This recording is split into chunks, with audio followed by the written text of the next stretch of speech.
अतः चुनाव में इनको याद आ जाता है, कभी राम याद आ गया। जब कोई मेरा पार जिससे नहीं लगता है तो कभी राम से कभी। अरे भैया, देश का हाल क्या है? टैरिफ कितना लगा? चोरी करके कितना जीतोगे? वोट चोरी करके पूरे देश में, कर्नाटक में तुम चोरी किया, महाराष्ट्र में चोरी किया, और चोरी करके जीतने वाला व्यक्ति देश में सरकार चला रहा है। तो पहले रिजाइन करो ना सब लोग। जब वोटर लिस्ट ही गड़बड़ है तो इसी वोटर लिस्ट पर चुनाव हुआ था लोकसभा का, तो पहले हम सब लोग रिजाइन कर दें, प्रधानमंत्री भी रिजाइन करें। सीता मैया तो हमारी जिंदगी है, हम लोग तो सीताराम कहते ही हैं। चुनाव में याद क्यों आया सीता मैया की?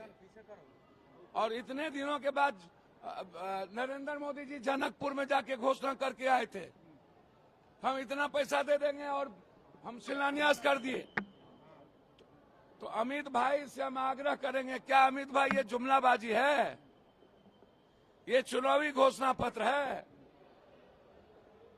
अरे अमित भाई चाणक्य बहुत साफ सुथरा आदमी था, सच्चाई पे चलता था। ये नया चाणक्य जो आप बने हैं तो आप तो सब भोंटे का चोरी कर रहे हैं। न्याय के मंदिर पर हमला है, लोकतंत्र पर हमला है। बताइए, एक रूम में 400 आदमी, एक रूम में एक आदमी 20 जगह वोट डाल रहा है। आईडी कार्ड है ही नहीं कहीं। सीसीटीवी फुटेज उड़ा दिया बम्बई का, बोला 5:30 बजे के बाद 1 करोड़ वोट हो गया। नेता राहुल गांधी जी ने पूछा वो सीसीटीवी कैमरा दीजिए, कहता उड़ गया। डिजिटल दीजिए, उड़ गया। सब कुछ उड़ ही गया देश में।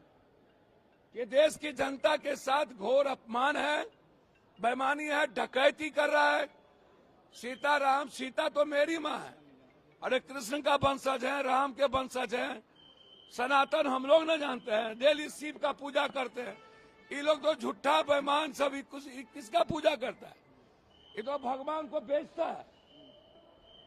यदि भगवान को याद करता है तो ये गरीब का वोट चोरी करता, युवा का वोट चोरी करता। बाप रे बाप, ये लोग तो भैया क्या स्थिति कर दिया देश का। टैरिफ लगा दिया। अब बताइए, ट्रम्प के डर से कुछ बोलता नहीं है। पूरा दवाई कंपनी बर्बाद, पूरा फार्मर्स का बर्बाद। ट्रम्प इसका क्या है? हिंदुस्तान का सबसे बड़ा दुश्मन ट्रम्प हो गया। तो ये बिल्कुल हमको चाहिए कि वोट की जो चोरी हुई है भारत में वो जवाब दो। कर्नाटका में इलेक्शन कमीशन ने राहुल गांधी को नोटिस इशू किया है कि कर्नाटका में चोर बचाए शोर, चोर बचाए शोर। सूप बाजे तो बाजे, चलनियों बाजे। सैया भेल कोतवाल तो अब डर काहेगा? अब राहुल गांधी जी चुनाव विनोक से अब पप्पू यादव डर जाए हैं? संविधान बचाने के लिए एक नोटिस, एक जेल, एक देखिए, इस देश की रक्षा के लिए 1 लाख बार राहुल गांधी जी को जेल जाना पड़ेगा तो जाएंगे। वो डरने वाले नहीं। चोरी नहीं छिपेगी, जो चोरी किया उसका जवाब देना पड़ेगा।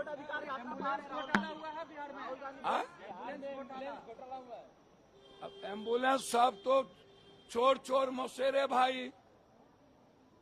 जो लोग घोटाला का नाम ले रहे हैं उनको इतना पैसा कहां से आ रहा है? फंडिंग कहां से हो रही है? और मेरा सवाल है, सबको ईडी सीबीआई जा रहा है, इनको ईडी सीबीआई क्यों नहीं जा रहा है? ये बीजेपी का इंटरनल झगड़ा है। बीजेपी में जो मुख्यमंत्री का दावेदार है उसको फिनिश करो। झगड़ा यहां आप लोग नहीं समझ रहे हैं क्या? झगड़ा है बीजेपी के अंदर, जो मुख्यमंत्री है उसको फिनिश करो।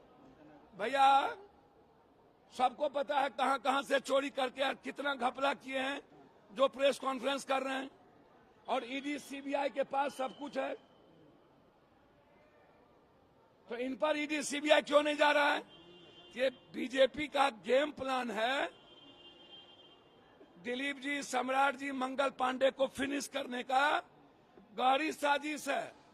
सुन लीजिए, अमित शाह ने कहा है कि घुसपैठियों को आप लोग पनाह देना चाहते हैं, इसीलिए एसआईआर का विरोध कर रहे हैं। अब एक बात सुनिए,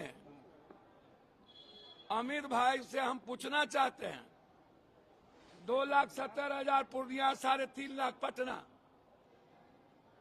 इसी घुसपैठिया के आधार पर आप प्रधानमंत्री बने हैं, तो पहले रिजाइन कर दीजिए। और इसमें आप कह रहे हैं नेपाल, म्यांमार, और इसमें ईबीसी, दलित, सबसे ज्यादा नाम कर दिया इन्होंने, ईबीसी, एसटी का, दलित का। तो क्या दलित ईबीसी घुसपैठिया है?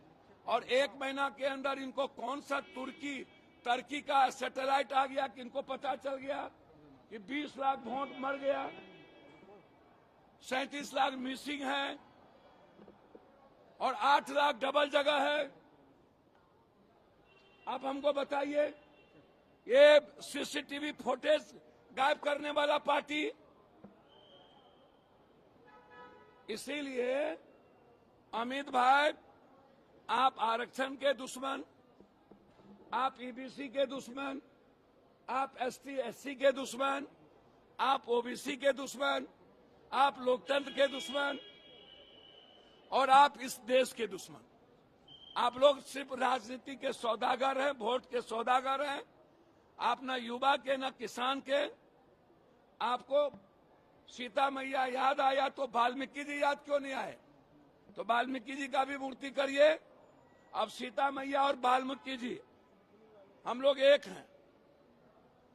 तो सीता मैया का हो गया, जनक धाम में कब होगा? जनकपुर में, जो वादा करके आए थे, बस चला दिया, बस रुकले रह गया, आज तक बस चलबे नहीं किया। क्या झूठ